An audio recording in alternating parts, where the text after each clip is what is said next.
വെളിപ്പാട് പുസ്തകം 8-ാം അധ്യായം അതിൻ്റെ 1-ാം വാക്യം. അവൻ 7-ാം മുദ്ര പൊട്ടിച്ചപ്പോൾ സ്വർഗത്തിൽ ഏകദേശം അരമണിക്കൂറോളം മൗനത ഉണ്ടായി. അപ്പോൾ ദൈവസന്നിധിയിൽ 7 ദൂതന്മാർ നിൽക്കുന്നത് ഞാൻ കണ്ടു. അവർക്ക് 7 കാഹളം ലഭിച്ചു. ആമേൻ, ആമേൻ.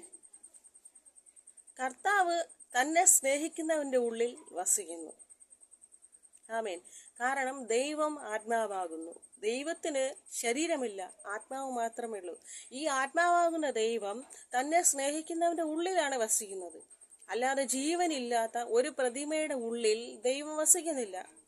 ജീവനുള്ള ഒരു ദൈവത്തിന് ജീവനില്ലാത്ത ഒരു പ്രതിമയിൽ വസിക്കാൻ കഴിയുമെന്ന് നിങ്ങൾ വിശ്വസിക്കുന്നുണ്ടോ? ഒരിക്കലുമില്ല. ഞാൻ നിങ്ങളോട് ചോദിക്കട്ടെ, ജീവനുള്ള നിങ്ങൾക്ക് ഒരു പ്രതിമയുടെ ഉള്ളിൽ കയറി ജീവിക്കാൻ കഴിയുമോ? ഇരിക്കാൻ കഴിയുമായിരിക്കാം, ഒളിച്ചിരിക്കാൻ സാധിക്കും. പക്ഷെ നിങ്ങൾക്ക് ജീവിക്കാൻ കഴിയുമോ? അതിനകത്തിരുന്ന് നിങ്ങൾ സംസാരിക്കുന്നത് മറ്റാർക്കെങ്കിലും കേൾക്കാൻ കഴിയുമോ? എന്നാൽ കർത്താവ് നമ്മോട് സംസാരിക്കുന്നത് നമുക്ക് കേൾക്കാം. എങ്ങനെ കേൾക്കാം? നമ്മുടെ ഉള്ളിൽ, അതായത് നമ്മുടെ ആത്മാവിൽ, നമ്മുടെ ഹൃദയത്തിൽ കർത്താവ് വസിക്കുകയും അവിടെ ഇരുന്ന് ദൈവം നമ്മോട് സംസാരിക്കുകയും ചെയ്യുന്നത് നാം കേൾക്കുന്നു.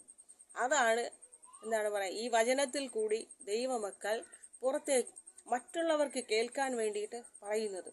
അല്ലാതെ നമ്മളാരും ഒന്നും ഉണ്ടാക്കി പറയുന്നില്ല. ആമേൻ, ആമേൻ. കർത്താവ് നമ്മുടെ ഉള്ളിൽ വസിക്കുമ്പോൾ അവൻ നമ്മുടെ കൂടെ നടക്കുകയും ചെയ്യുന്നു.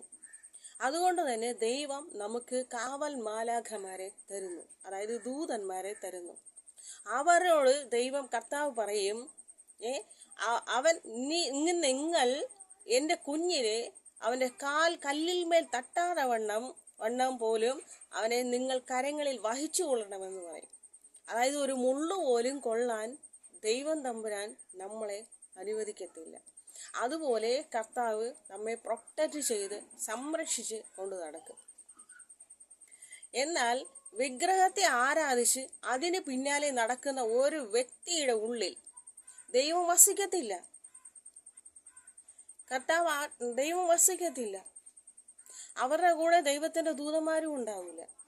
ആമേൻ. എന്തുകൊണ്ടാ? അവർ ജീവനുള്ള ദൈവത്തെ തള്ളിക്കളഞ്ഞ് ജീവനില്ലാത്ത പ്രതിമയെ ആരാധിക്കുന്നത് കൊണ്ട് തന്നെ അവരുടെ ഉള്ളിൽ കർത്താവിന്റെ ആത്മാവ് ഉണ്ടാവൂല, ദൈവത്തിന്റെ ദൂതന്മാരും കൂടെ ഉണ്ടാവൂല. ഈ അച്ഛന്മാര്, പള്ളിയിലെ അച്ഛന്മാര് വിഗ്രഹത്തെ ആരാധിച്ചിട്ടല്ലേ ജീവിക്കുന്നത്. അവരുടെ ഉള്ളിൽ ദൈവത്തിന്റെ ആത്മാവുണ്ടെന്ന് നിങ്ങൾ വിശ്വസിക്കുന്നുണ്ടോ?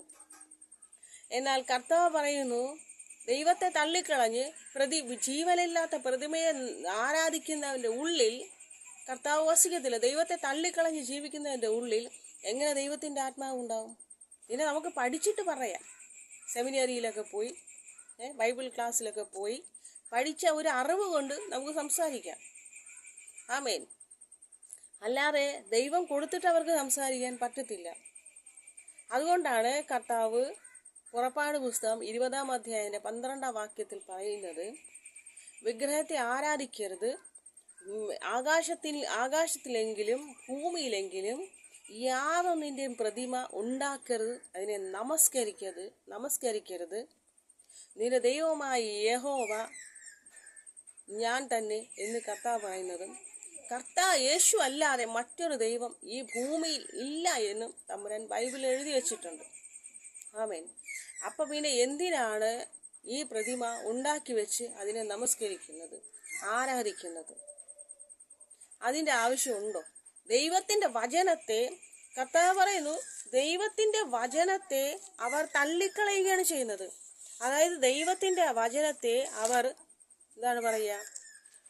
നിഷേധിക്കുകയാണ്, അല്ലെങ്കിൽ അതിനനുസരിക്കാതിരിക്കുകയാണ് അവർ ചെയ്യുന്നത്. കർത്താവ് പറയുന്നു, വെളിപ്പാട് പുസ്തകം 22-ാം അധ്യായം അതിൻ്റെ 14-ാം വാക്യത്തിൽ കർത്താവ് പറയുന്നു, ആദിയും അന്തവുമാകുന്നു ജീവന്റെ വൃക്ഷത്തിൻ തങ്ങൾക്ക് അധികാരം ഉണ്ടാകേണ്ടതിന് ഗോപുരങ്ങളിൽ കൂടി നഗരത്തിൽ കടക്കേണ്ടതിനും തങ്ങളുടെ വസ്ത്രം അലക്കുന്നവർ ഭാഗ്യവാന്മാർ. വിഗ്രഹത്തെ ആരാധിക്കുന്ന മക്കളാണ് ഭാഗ്യവാന്മാർ. കാരണം അവരുടെ ഉള്ളില് ദൈവത്തിന്റെ ആത്മാവ് വസിക്കൂ. അവരുടെ കൂടെയേ ദൈവം നടക്കത്തുള്ളൂ. അവർക്ക് മാത്രമേ കർത്താവിന്റെ ദൂതന്മാരെ ഈ പ്രൊട്ടക്ഷന് വേണ്ടി ലഭിക്കത്തുള്ളൂ. ഇല്ലെങ്കിൽ എന്തായാലും തെറ്റിയത് നന്നായി. ഇല്ലേ പിന്നെ നമ്മളോട് വഴക്കിന് വരും. ഇല്ലെങ്കിൽ അകമ്പടിക്ക് വേറെ ആരെങ്കിലും ഒക്കെ കൂടെ കൂട്ടേണ്ടി വരും. മനസ്സിലായോ? ഞാൻ പറയാവുന്നതാ, തെറ്റിപ്പോയി. ആമേൻ. കർത്താവ് പറയുന്നു, നായ്ക്കളും ക്ഷുദ്രക്കാരും ദുർനടപ്പുകാരും കുലപാതകന്മാരും ബിംബാരാധികളും, ബിംബം എന്ന് പറഞ്ഞാൽ വിഗ്രഹത്തെ ആരാധിക്കുന്നവരും, ഭോഷ്കൽ പ്രിയപ്പെടുകയും അതിനെ പ്രവർത്തിക്കുകയും ചെയ്യുന്ന ഏവനും പുറത്തു തന്നെ. വിഗ്രഹത്തെ ആരാധിക്കുന്നവനെ സ്വർഗത്തിൽ കയറ്റത്തില്ലെന്ന് വെളിപ്പാട് പുസ്തകം 22-ാം അധ്യായത്തിന്റെ 14, 13, 15 വാക്യത്തിൽ കർത്താവ് ഒരു ഉറപ്പിച്ച തീരുമാനം എഴുതി വെച്ചിരിക്കുമ്പോൾ അച്ഛന്മാര് സ്വർഗത്തിൽ പോവുമോ? ഞാൻ അവരോട് ചേർന്ന് സുവിശേഷം പറഞ്ഞിട്ടുണ്ട്. അപ്പൊ അവര് പറയുന്നത് ഞങ്ങൾക്ക് കണ്ടോണ്ട് ആരാധിക്കാൻ എന്തെങ്കിലും വേണ്ടെന്ന്. അതിന് ഭൂമിയിൽ വിഗ്രഹത്തെ ഉണ്ടാക്കണമെന്നില്ല. തന്റെ മുറിയിൽ ചെന്നിരുന്ന് മുട്ടിന്മേൽ നിന്ന് സ്വർഗത്തേക്ക് കൈയുയർത്തി കർത്താവിനെ ധ്യാനിച്ചാൽ നമുക്ക് ദൈവത്തെ കാണാൻ കഴിയും. ആമേൻ. ജീവനില്ലാത്ത പ്രതിമയുടെ ഉള്ളിൽ കർത്താവ് വസിക്കുന്നു എന്നൊരു മിഥ്യാധാരണ അവിടെ ഹൃദയത്തിൽ ഇട്ട് കൊടുത്തിരിക്കുന്നതും, അങ്ങനെ അതാണ് പറയാ, അതിനെ ആരാധിക്കാൻ നയിക്കുന്നതും പിശാചാണ്. അവരിൽ കൂടി നടക്കുന്നത് പിശാചിന്റെ പ്രവൃത്തിയാണ്, ദൈവത്തിന്റെ പ്രവൃത്തി അല്ല. ആമേൻ. അതിനാൽ വിഗ്രഹാരാധന നിർത്തി കർത്താവിന്റെ കൽപ്പനകളും വചനങ്ങളും അനുസരിച്ച് ആ വഴിയെ നീങ്ങുക. ഇല്ലേ സ്വർഗത്തിന്റെ 7 അയലത്ത് കർത്താവ് കയറ്റത്തില്ല. ഇവിടെ അകമ്പടിക്കാരെയും കൊണ്ട് നിങ്ങൾ ഇങ്ങനെ തുള്ളിക്കളിച്ച് നടന്നിട്ട് അവിടെ ചെല്ലുമ്പോൾ തമ്പുരാൻ പറയും, ഞാൻ നിന്നെ ഒരു നാളും അറിയുന്നില്ല. അതിനാൽ വിഗ്രഹാരാധന മതിയാക്കുക. ആമേൻ. ദൈവം എല്ലാവരെയും അനുഗ്രഹിക്കട്ടെ.